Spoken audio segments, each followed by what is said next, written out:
নমস্কার বন্ধুরা, পুজোর রান্নাঘরে সবাইকে স্বাগতম। আজ তো ডাটাবি সরি করা, তার চিকেন নিয়েছি 100 গ্রাম, স্যুপ করে দেবো। তার জন্য নিয়েছি গাজর, রসুন, মটরশুঁটি, ক্যাপসিকাম। জলটা আমার ফুটে গেছে, দিয়ে দেবো। চিকেনটা কিন্তু ভালোভাবে ধুয়ে নিতে হবে।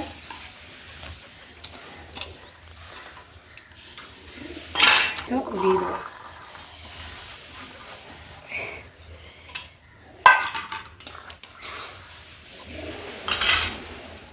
দিয়ে দেবো ম্যাগি মশলাটা।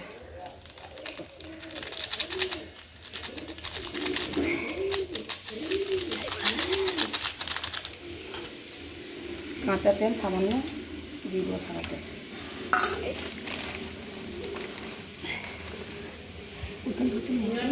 দিয়ে দেবো, লবণ, গোলমরিচ গুঁড়ো দিয়ে দেবো। বড়টা মুখ খাবে তো একটু বেশি দেবো, আর বাচ্চারাগুলো অল্প করে দিয়ে এটা আমার 1 মিনিট ফুটিয়ে নিয়ে নামিয়ে দেবো। হয়ে গেছে আমার, নামিয়ে দেবো। আবার শুরু আমার হয়ে গেছে রেডি।